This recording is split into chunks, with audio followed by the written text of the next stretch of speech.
you think that they're being slept on in the AFC right now? I never know what those terms mean. Like, are we sleeping? Are we taking a nap on people? I know. This is just classic. Like, I love it. You know, I love the NFL, but we are in that mode where it's like we've talked about these things 100 times. We've talked about everything. Nothing has been slept on. The show is still on the air in June. Everything is out there. It has been on the table. But I will say this about the Ravens here. So much of the focus was on Lamar early in the offseason that there probably hasn't been as much focus on all the Ravens have done to surround him with different parts in a new offense. It starts with hiring Todd Monken to take over for Greg Roman, running that scheme. You would anticipate, as much as Lamar says, well, it's going to be a lot more passing, a lot less running, I would say more balanced is probably going to be a more logical way to state it. And that's been evidenced by the fact that for all the resources they put into the tight end position through the years and maybe the one-trick vertical speed receivers, they went out and they got Odell Beckham Jr. And they went out and they got Zay Flowers, who's a really versatile type of a piece. Signed Laquan Treadwell, another former first-round draft pick. They've put a bunch of guys around him, and you would think maybe that brings... Look at these Zay Flowers highlights. Are these not the craziest highlights of all time? He's the entire Boston College offense. They're going to have a lot of fun integrating him in here. You're just trying to look for weapons. They got to figure out the J.K. Dobbins situation. He didn't participate in minicamp. We'll see where that thing goes.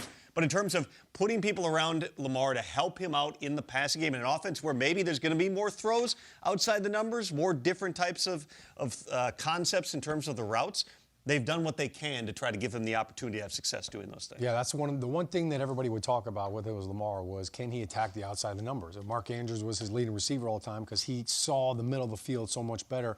And no doubt about it, Zay Flowers and OBJ, those are two guys that are going to absolutely give an impact to that aspect.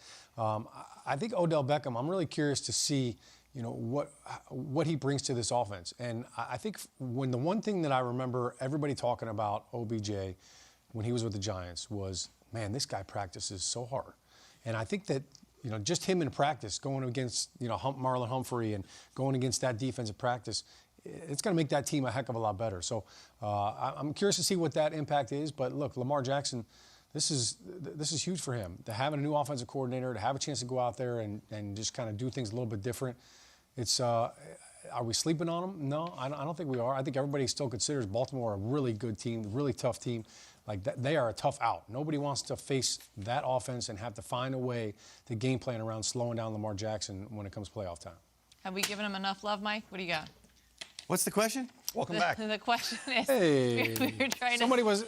Wake up! We were trying to we're sleeping on work Baltimore. around the fact that Mike got up off the table. I'm going to answer this question first. Are the police at my house? Yes, the police are at my house. If you thought about robbing my house before today, let the record show that my alarm system works, and it works so well that I couldn't even defuse it before the cops were on the way.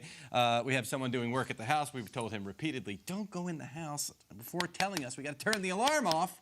He didn't tell us. Mike G lives life with no filter. They were trying to call me in the A block.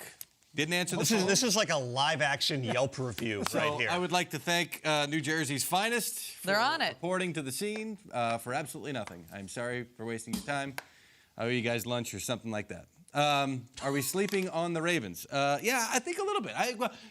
There's, Odell Beckham is being added there. Lamar Jackson with the contract stuff. I thought with all this hot button stuff, changing offensive coordinator, I figured they were going to be such a topic this spring, and they really don't feel like they have been that much, which I think is great. It's fine. Once the Lamar contract was done, that kind of went away. I mean, this is a guy that we were talking about routinely, and then all of a sudden after, what was it, draft day when he did that contract deal, or round one after that? I feel like we haven't talked about him at all. So, yeah, and that's a good thing.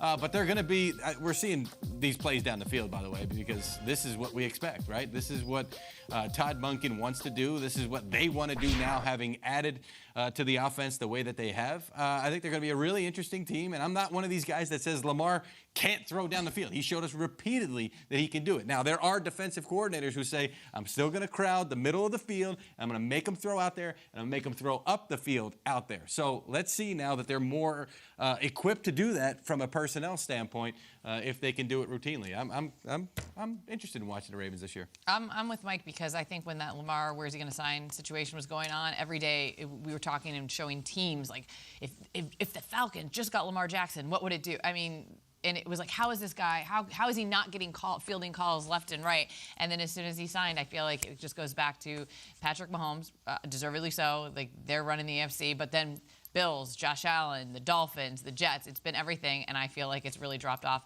about Lamar Jackson. By the way, Lamar Jackson. Only Patrick Mahomes, since Lamar became a starter in 2018, only Patrick Mahomes has a higher winning percentage than Lamar Jackson. He gets it done, and I feel like, yeah, I do think we're sleeping a little bit on the Ravens.